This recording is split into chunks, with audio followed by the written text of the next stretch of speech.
안녕하세요.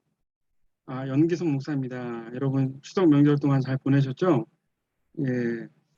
저도 덕분에 명절 잘 보내고 잘 먹고 잘 쉬고 또 이렇게 충전해서 다시 교회 사역을 시작하게 되었습니다.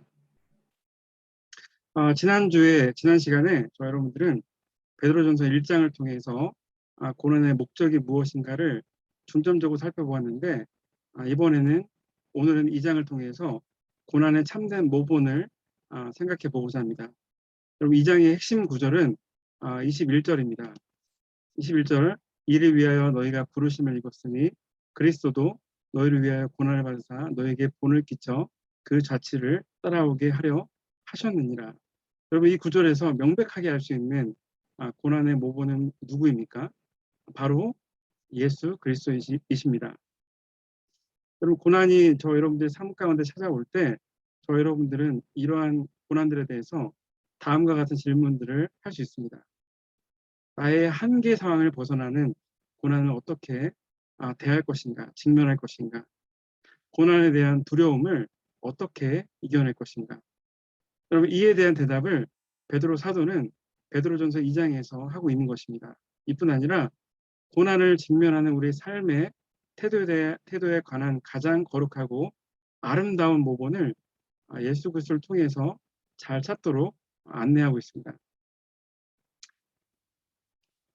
첫 번째로 2장의 첫 번째 부분으로서 1절에서 10절까지는 그리스도인의 신분에 대해서 가르치고 있습니다. 구체적으로 1절에서 3절에서는 성숙한 삶을 위한 격려를 하고 있습니다. 본문에서 두 가지의 큰 흐름을 발견할 수 있는데요. 하나는 성숙을 방해하는, 저해하는 요소들이며 다른 하나는 성숙의 방편입니다. 어떻게 하면 성숙을 할 수 있을 것인가 라고 하는 것인데요. 먼저 2절을 보시면 갓난 아기들 같이 순전하고 신령한 젖을 사모하라. 이로 말미암아 너희로 구원에 이르도록 자라게 하려 함이라. 하나님은 저 여러분들이 자라나기를 원하십니다. 즉 우리의 신앙이 성장하기를 바라고 계십니다. 아마도 신앙 성숙의 중요성을 예수님의 제자들 가운데 가장 뼈저리게 체험했고 가장 실감나게 교훈할 수 있는 대표적인 제자들 중에 하나가 바로 베드로가 아닐까 생각합니다. 여러분 베드로처럼 자주 넘어지고 자주 실패하고 자주 침체 속에 있었던 제자가 없을 것입니다. 그러기에 그는 그리스도인들에 있어서 신앙의 성숙이 얼마나 중요한지를 그 누구보다 잘 알고 있으리라 여겨집니다. 그래서인지 베드로 전후서를 마치는 베드로후서 3장 18절에서도 사도 베드로는 우리에게 성숙을 당부하고 있습니다. 그래서 첫 번째 서두에서도 성숙을 강조하고 있고 마지막에서도 우리에게 성숙을 당부할 만큼 그에게 있어서 핵심 관심은 바로 성숙인 것입니다. 그렇다면 이러한 신앙의 성숙을 위해서 구체적으로 우리는 무엇을 해야 합니까? 2장 1절 2절을 보시면 세 가지가 나오는데 먼저 버리라입니다. 버리라, 사모하라, 자라가라입니다. 우리의 신앙이 성숙하기 위해서 우리가 버려야 할 것들이 있습니다. 곧 베드로는 신앙의 성숙을 저해하는 몇 가지 요소들을 지적하고 있는데요. 1절 2절에 보시면 악독과 기만과 외식과 시기와 비방하는 말을 버리라고 했습니다. 여기 보시면 수식하는 단어가 모든인데 저 여러분들이 핑계댈 수 없는 모든 악독, 비방하는 말 그런 것들이 다 포함된다고 보일 수 있습니다. 먼저 악독은 무엇이냐면 부당한 방법에 근거한 성취 욕구를 가리킵니다. 저 여러분들 중에 남을 해치려는 심사가 있거나 자기만이 유독 높아지려는 좋은 것을 차지하려고 하는 그런 심사를 가지신 분들이 많습니다. 사도행전 8장을 보시면 이런 악독의 사람의 전형적인 예가 나오는데 바로 성령의 권능을 돈을 주고 사고자 했던 바로 그의 이름은 시몬이었습니다. 베드로는 그에 대해서 뭐라고 말합니까? 너의 악함을 회개하라. 악독이 가득하다. 불의의 메인바 되었다. 그는 잘못된 방법으로 자기 욕구를 성취하려고 했으며 자기 혼자 독점하고 남이 잘 되는 것을 보지 못했습니다. 특히 여기 악독에 해당하는 콜렌 피크리아스는 독초와 숙에 해당하는 것으로서 사람 자신의 마음에 악독함, 쓴 것을 말할 뿐 아니라 그가 만나는 사람에게 끼치는 모든 악함까지도 말하는 것입니다. 여기 보시면 마음 있고 행동이 있죠. 전인격적으로 우리에게 나타나는 그런 행위들을 악독이라고 표현합니다. 두 번째로 괴율은 목적을 달성하기 위해서 거짓되고 간사한 언어를 구사하는 속임수, 남을 해치려고 하는 동기가 바로 괴율입니다. 그러면 이 말 속에는 남을 해치려는 동기가 숨어 있습니다. 특별히 마태복음 26장 3절 4절에 대제사장들과 백성의 장로들이 대표적인데요. 여기서 예수님께서 가르치셨던 안식일의 어떤 행함들, 그런 것들을 토대로 예수를 죽이려고 십자가에 못 박으려고 모의하는 대목이 나옵니다. 여기서 흉계, 괴계 라는 말이 바로 괴율, 괴계라는 동의어입니다. 여러분 속에는 하나님 말씀과 또 그분 앞에 우리 속사람까지도 감찰하신 그분 앞에 날마다 서면서도 남을 속이고 해치려고 하는 불순한 동기들은 없습니까?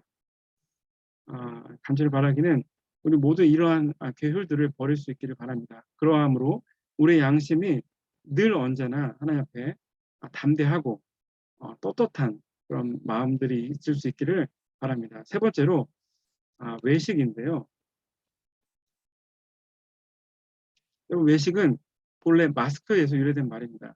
마스크를 쓴 배우들의 태도를 가리킬 때 외식이라고 했는데 저 여러분들도 가면을 쓰는 배우들처럼 얼마나 우리의 속마음을 위장하면서 속은 썩어 무너졌지만 악한 것이 가득하지만 남들에게 좋은 표정을 보이려고 얼마나 노력하고 계십니까? 여러분 이 베드로 사도는 이 외식을 버리지 못하지 않는 이상은 우리가 성장할 수 없다고 못 박습니다. 왜냐하면 이 본문에 말하는 외식이 특별한 진실한 동기가 없고 의욕이 없이 말을 함으로써 우리의 실천도 안 되는 그런 것이기 때문입니다. 여러분 대표적인 사람들이 서기관들과 바리새인들이었죠. 그들은 얼마나 외형적으로 그들을 잘 꾸몄습니까? 얼마나 율법을 잘 지키는 것으로 보여졌으며 거룩한 예복을 입었고 성문 어귀에서 문안받는 것을 좋아했습니까? 그렇지만 그들의 속은 전혀 예수님을 알지 못하고 하나님 말씀을 사랑하지도 않으면서 겉으로만 그들의 외적으로만 존경받으려고 했던 그런 모습을 예수님은 지적하신 것입니다. 네 번째로 비방하는 말이 있는데 비방하는 말이란 뒤에서 중상하는 말입니다. 앞에서 정정당당하게 이야기하지 못하고 뒤에서 중상하는 말을 뜻합니다. 여러분 다른 사람의 명예를 명예의 가치를 계속 손상시키는 말을 여러분 하고 계십니까? 이 사도 베드로는 이 비방하는 말을 버리라고 합니다. 이런 것들 때문에 참으로 풍성하고 아름다워져야 할 그리스도인들의 교제가 깨어지고 있습니다. 성 어거스틴은 이런 말을 했는데 본질적인 것에 대해서는 일치를, 비본질적인 것에 대해서는 자유를, 그리고 모든 것을 사랑으로 하라고 했습니다. 어거스틴의 충고를 기억하시면서 비방이 아닌 사랑의 말로 그리스도께서 하나가 되게 하신 것을 여러분들께서 가볍게 여기지 마시고 힘써 지킬 수 있길 바랍니다. 그러면서 본질적인 부분은 정말 붙들어야죠. 양보할 수 없죠. 그렇지만 비본질적인 측면에서는 저 여러분들이 관용과 사랑으로 대할 수 있기를 바랍니다. 두 번째로 2절에서 성숙의 방편으로서 사모하라라고 했습니다. 앞에 버렸다면 사모하는 것이 중요합니다. 2절에서 말씀하고 있는 순전하고 신령한 젖이 무엇일까요? 바로 하나님 말씀인데 여러분 하나님 말씀이 우리의 최고의 성숙을 위한 방편이 됨을 여러분 믿으시기 바랍니다. 여러분 젖을 먹으면 아이들이 자라나게 돼 있죠. 그런데 자라는 아이들의 대표적인 특징이 무엇입니까? 바로 이기심입니다. 바로 이 이기심 때문에 앞서 베드로가 지적한 죄들이 유발되는 것입니다. 그리고 이런 것들은 성숙하면 잘 극복될 수 있는 것이죠. 2절에서 순전이라는 말은 거짓이 없는, 섞인 것이 없는 이라는 뜻입니다. 그리고 신령한 젖은 앞서 우리가 이제 살펴보았던 대로 육신적인 것과 반대되는 하나님 말씀을 뜻합니다. 그럼 하나님 말씀, 여러분 어떻게 사모하고 계십니까? 시편 19편 10절에 보시면 꿀송이 꿀보다 더 단 말씀이 바로 하나님 말씀이라고 하는데 간절히 바라기는 저 여러분들이 하나님의 말씀, 아기들이 엄마의 신령한 젖을 사모하는 것처럼 여러분들이 그렇게 하나님 말씀을 사모하고 송이꿀보다 더 단 정말 깊은 맛을 경험하는 그런 말씀을 경험하시기를 바랍니다. 여러분 그렇지 우리가 말씀을 경험하지 못하고 있다면 저 여러분들의 상태는 어떨까요? 첫째로 병들었을 수 있습니다. 두 번째로 무가치한 대형품을 자주 먹고 있기 때문에 여러분들이 정말 맛을 보아야 되는 그런 말씀의 미각을 잃어버릴 수 있다고 생각하는데 그럼 마치 아이스크림을 먹고 나면 정상적인 식사가 잘 안 되죠. 저도 아침에 이제 새벽기도 갔다 오면은 우리 자녀들과 함께 사과도 먹고 그다음에 이제 요플레도 먹게 되는데 그렇게 되면 종종 아이들이 밥을 먹지 않더라고요. 그래서 내일은 밥을 먹고 난 뒤에 주겠다고 하면서도 이게 잘 안 되더라고요. 정말 우리 자녀들에게 필요한 영양소가 듬뿍 담긴 밥을 더 잘 먹어야 되는데 마치 우리가 군것질을 많이 하고 과자를 많이 먹게 되면 입맛이 없고 맛이 없어지는 것처럼 우리가 하나님 말씀 위에 다른 것들 불량식품이나 그런 은혜가 아닌 것들을 먹게 되면 우리가 하나님 말씀을 맛보는 미각을 회복하지 못할 것입니다. 3절에 보시면 너희가 주의 인자하심을 맛보았으면 더욱 그리 하라라고 권고하고 있습니다. 여러분 이 코로나 전국 가운데 우리 각 개인과 공동체는 자칫 염려와 근심 또는 상실한 마음 가운데 밀려오는 중독적인 탐닉에 빠져서 하나님 말씀을 맛보는 미각을 잃어버린 분들이 있을 줄 압니다. 다시 한번 여러분들께서 힘을 내셔서 성경 암송과 큐티와 설교 청취와 말씀 청취를 통해서 더 하나님의 귀한 살아있는 말씀, 우리의 방향과 우리의 인생을 결정하는 그 귀한 말씀을 맛보는 모든 분들이 되시길 축복합니다. 그러기 위해서 여러분들께서 필요하다면 말씀을 보는데 장애가 되는 것은 무엇이 있을까? 아이스크림 같은 과자 같은 것들이 있다면 여러분께서 그것들 걷어 치우는 것도 중요합니다.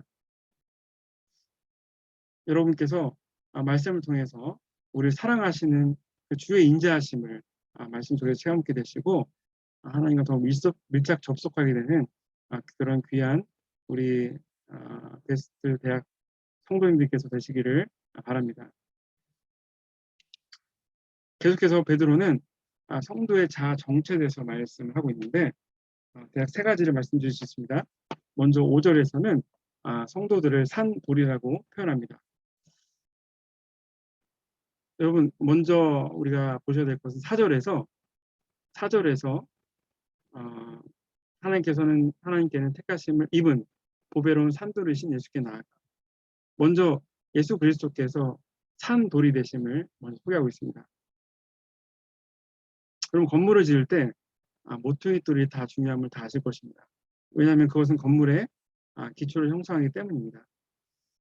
그리고 예수님께서는 사랑하는 수제자 베드로에게 이런 말씀을 하셨는데 또 내가 내게 이르노니 너는 베드로라 내가 이 반석 위에 내 교회를 세우리니 음부의 권세가 이기지 못하리라. 여러분 헷갈릴 수 있습니다.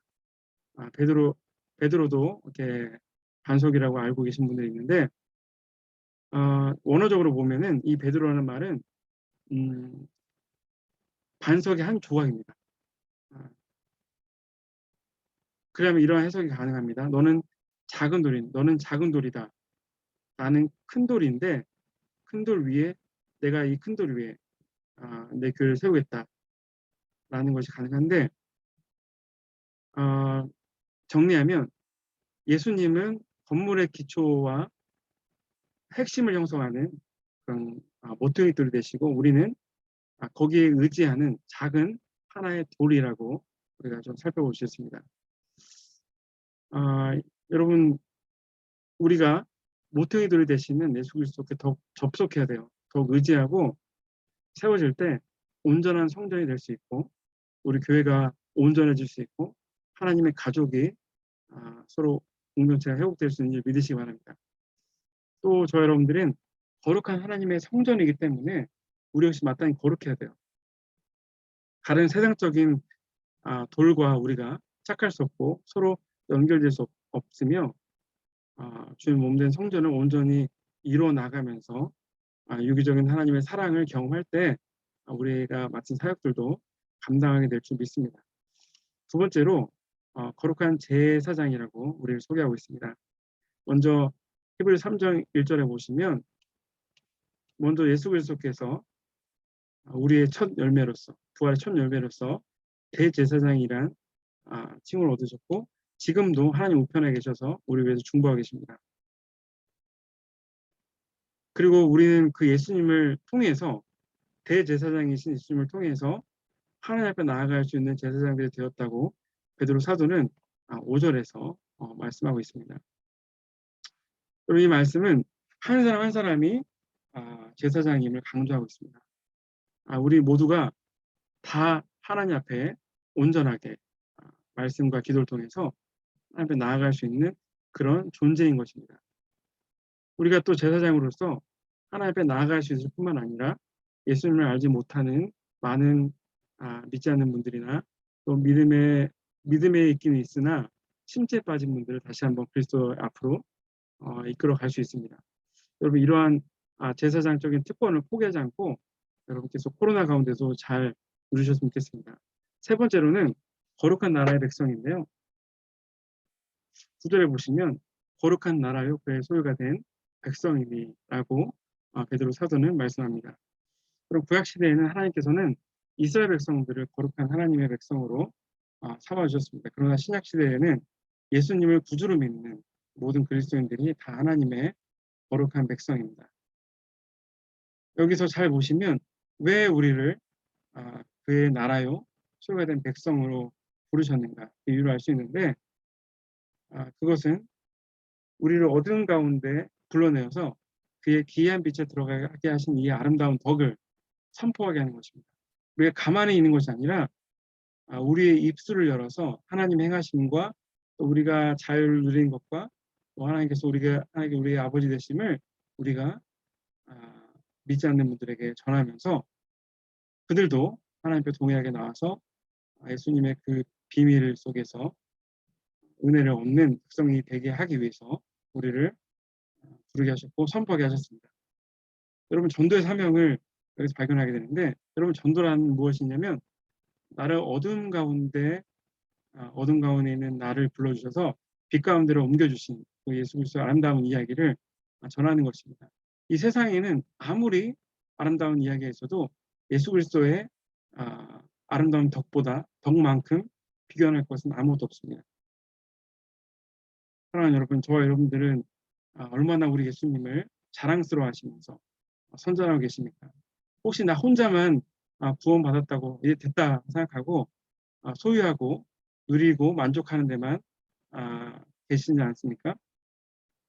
여러분 코로나 국면이 계속되는 가운데 저 여러분들 상황이 많이 바뀔 수 있고 저 여러분들 믿음이 다양할 수 있고 여러 가지 환경들이 있지만 저 여러분들 기억할 것은 우리는 하나님의 시민이라는 사실입니다.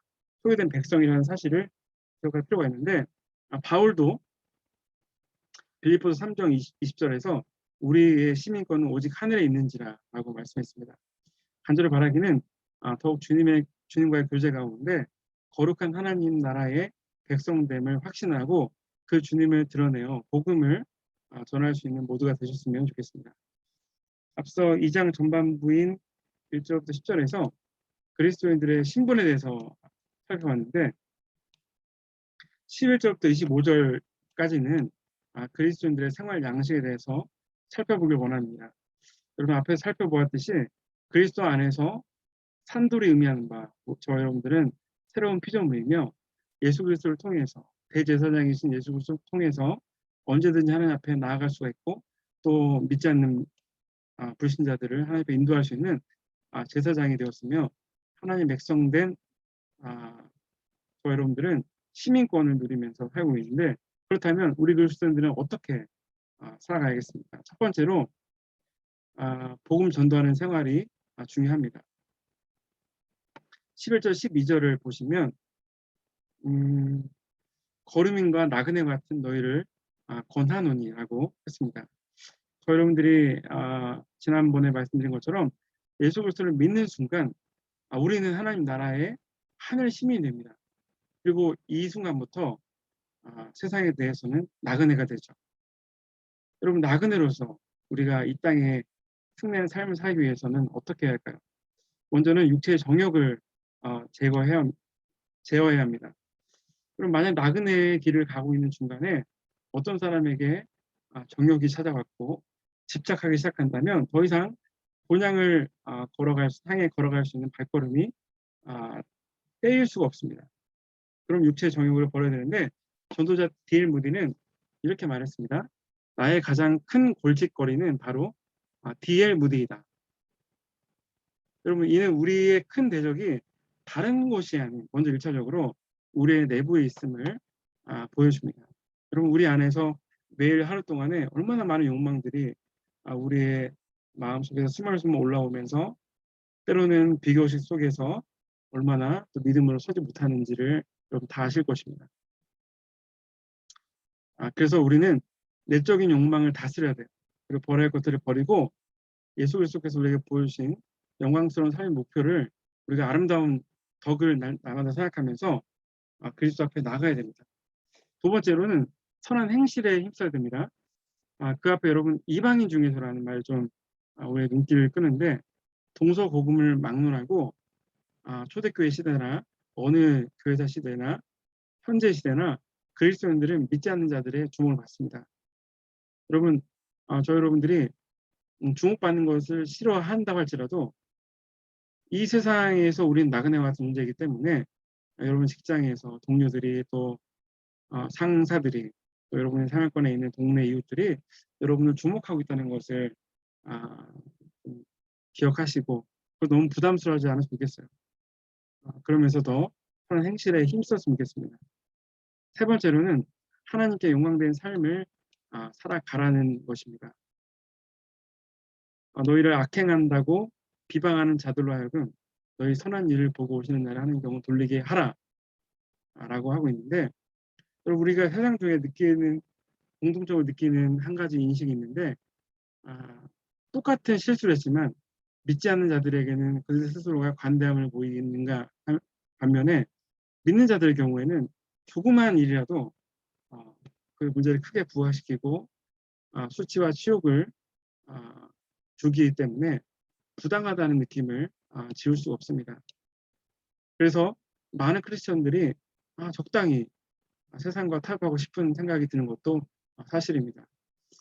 그러나 그때 저 여러분들이 기억하셔야 될 것은 무엇이냐면 예수 그리스도께서 선한 일을 보고 오시는 날이 있다는 것입니다.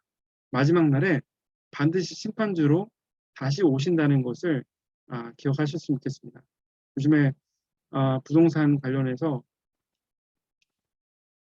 대출이 막혀서 많은 사람들이 난리 걱정을 하고 있는데 여러분 청약이 되면 최소 2년 반 정도 건축 기간이 필요하죠. 그러나 이 기다림은 막연한 기다림이 아닙니다. 끊임없이 청약을 했던 사람들의 삶에 영향을 미칠 수밖에 없습니다. 왜냐하면 중도금 대출을 받았을 때도 그리고 삶의 규모를 늘 조정해야 되고 부동산 정책이 어떻게 될 것인가 끊임없이 점검해야 하는 그런 종류의 기다림을 기다리는 것입니다. 저 여러분들이 이러한 기다림을 날마다 예수 그리스도의 오심을 기다렸으면 좋겠어요. 구체적인 소망을 가지고 그리고 예수 그리스도께서 다시 오실 때 심판주로 오신다는 것을 믿고 그 앞에 저희가 칭찬과 명예를 얻는 그런 상급을 얻도록 게을러지지 않고 끊임없이 경성하면서 또 주변에 있는 우리 성도들을 권고하면서 같이 함께 공동체적으로 기다렸으면 좋겠습니다.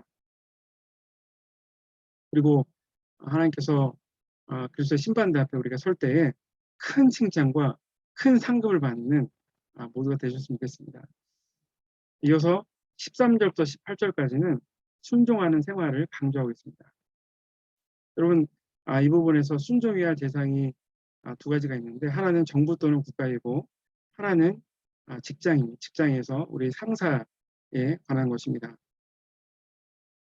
상사일 수도 있고 고용주가 될 수도 있겠죠. 베드로 사도는 우리에게 다른 무엇보다 순종하는 삶이야말로 그리스도인들이 추구해야 할 모습이라고 가르칩니다.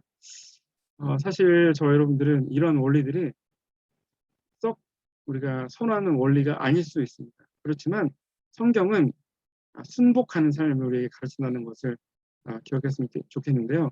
순종의 동기는 무엇인가? 13절에 알 수 있듯이 주를 위하여. 주님을 위해서 우리가 다른 사람들을 위해서는 순종할 수는 없지만 우리 주님을 위해서 우리 주님께서 영광 받으시면 그것으로만 내가 만족하겠다고 하는 그런 마음가짐 상태에서 주를 위하여 하나님 나라를 위해서 여러분께서 순종할 수 있으면 좋겠고요.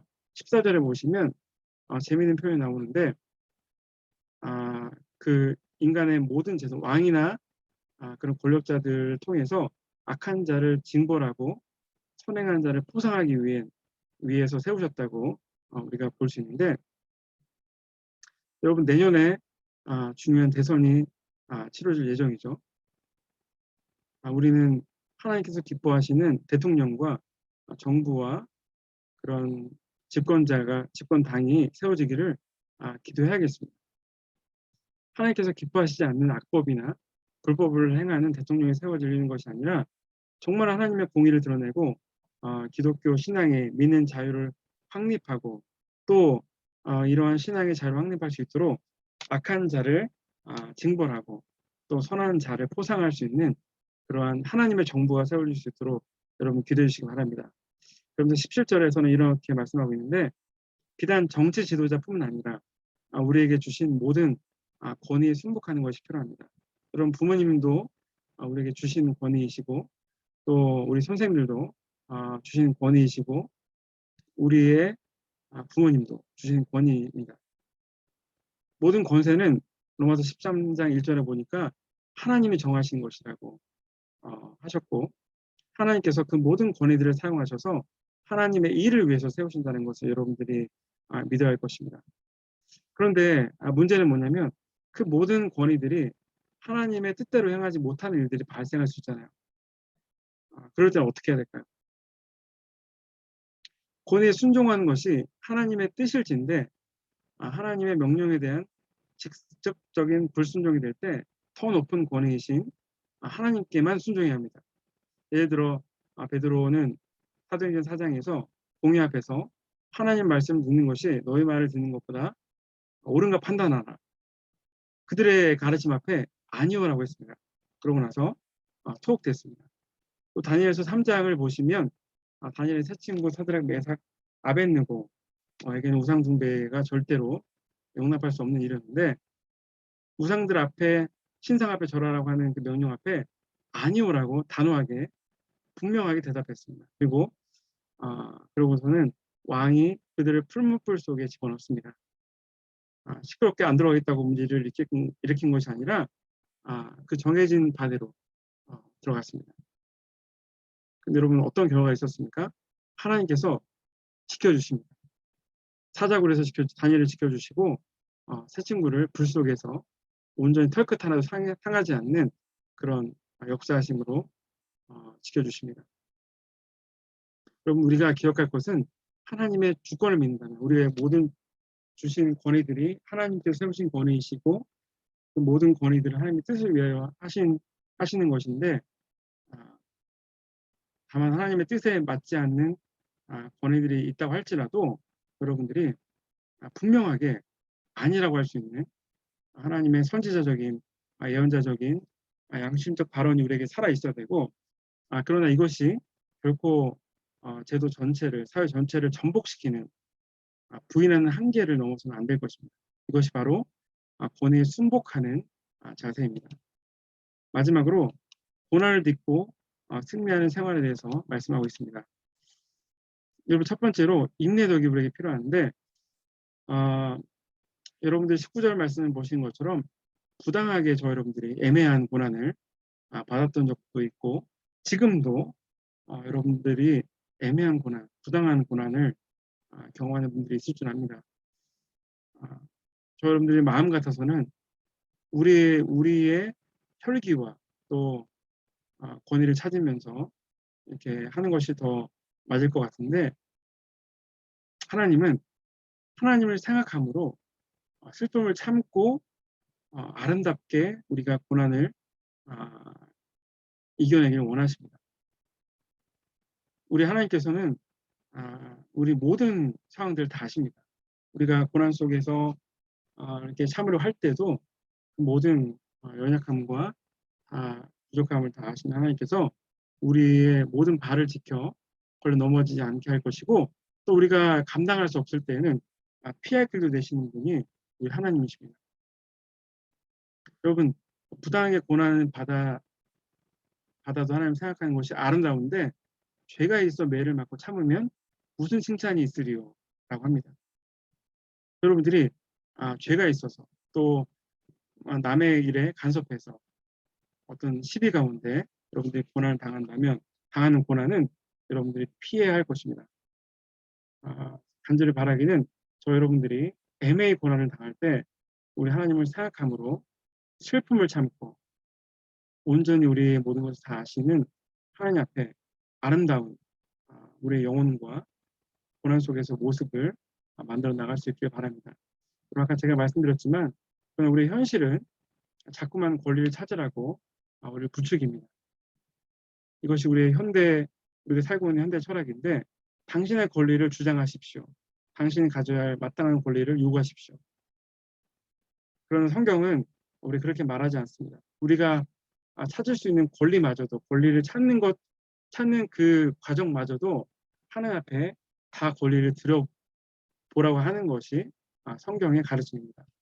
여러분, 우리 주님께서는 후회하시는 일이 없으시고 또 모든 것을 합력하여 선을 이루시는 분이기 때문에, 여러분들이 그 주님께 우리의 고난들, 오히려 우리가 같이 이제 대항하고 반응 것을 통해서 우리의 영혼이 아름답지 못하게 되는 것이 아니라 하나님 앞에 온전하게 맡겨드리고 하나님 앞에 하나님이 하시도록 그렇게 의지할 수 있는 분들 되시기 바랍니다. 여러분, 내 권리를 회복하기 위해서 내가 하겠다 하고 하는 순간에 우리는 하나님이 하셔야 할 것을 월권하는 일이 될 거고, 또 하나님께서 기뻐하지 않는 그런 모습과 죄로 빠지기 쉽습니다.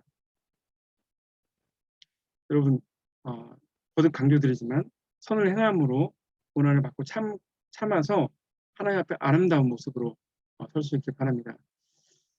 그리고 이제 그리스도를 모본으로 삼는 것이 중요한데, 21절, 23절에서는 우리 예수님은, 베드로 사도 우리에게 무엇을 가르칩니까? 고난을 딛고 신앙생활을 하면서 인내하는 덕이 필요하다고 했는데, 인내의 그 덕의 샘플이 예시가 바로 그리스도이십니다. 21절에 21절 나와 있지 않았지만, 이를 위하여 너희가 부르심 받았다라는 것은 우리가 인내하는 삶을 살기 위해서, 그리스도를 모본을 삼고 인내하는 삶을 살기 위해서라는 것입니다. 여러분, 그리스도께서도 애매히 고난을 당하신 적이 많이 있습니다. 하나님의 아들이시면서도 많은 사람들의 모독을 받았고, 또 십자가 앞에서는 침뱉음을 당하지 않았습니까? 특별히 이사야 53장 7절을 보시면 우리 예수님께서 하나님의 뜻에 의탁하시면서 잠잠하게 하나님을 의지했던 모습이 보이게 되는데, 마치 도수장을 흘려가는 어린 양과 털 깎는 자 앞에서 잠잠한 양같이 그 입을 열지 아니할지라.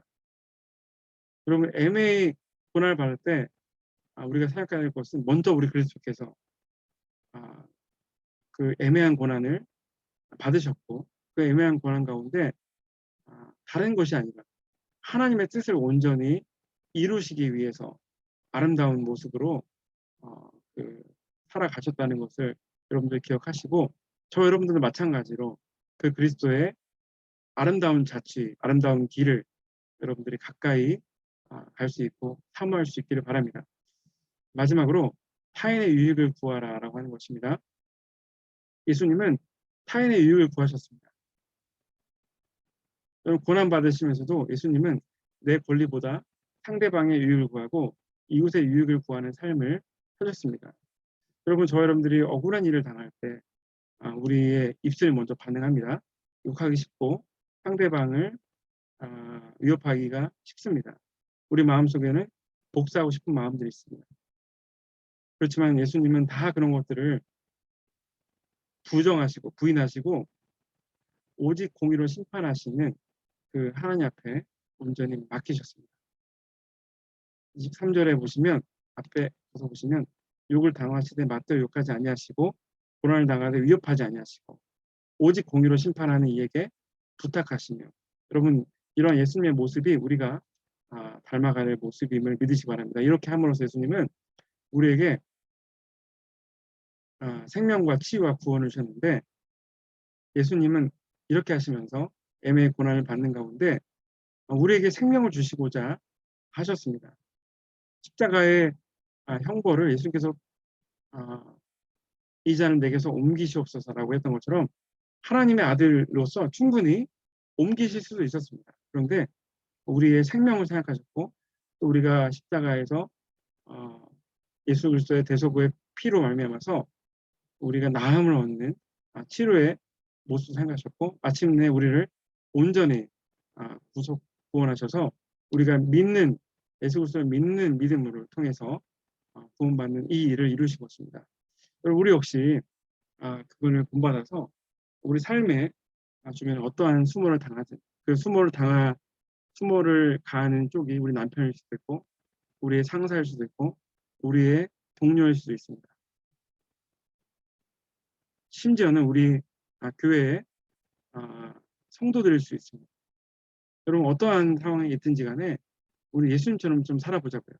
예수님께서 억울한 마음이 있으셨지만 그 억울한 마음을 다 표현하지 않으시고 하나님의 축복을 말씀하신 그 빌면서 우리에게 생명과 치료와 구원을 주셨던 것을 생각하시면서 우리에게 위협하는 그분들이 믿는 분이든 간에 믿지 않는 분들이든 간에 그들에게 참된 생명과 예수 그리스도에 접속하는 그 생명과 치유와 또 그런 과정들을 통해서 하나님의 뜻하신 구원을 이루어드리는 그런 삶을 살 수 있기를 바랍니다. 이 장 너무 수고 많으셨고요. 제가 같이 PPT로 같이 올려드릴 테니까 여러분들께서 같이 보셨으면 좋겠습니다. 네, 지금 여러분들 잘 듣고 또 이제 많은 또 이제 답글도 달아주시는데요. 여러분 한 3주 남았습니다. 3주 남았는데 여러분 끝까지 잘 마무리하실 수 있도록 응원을 하겠고요. 언제든지 혹시라도 궁금하신 점이 있다면 제게 연락 주시면 제가 또 안내해 드리도록 하겠습니다. 오늘 너무 수고 많으셨습니다. 감사합니다.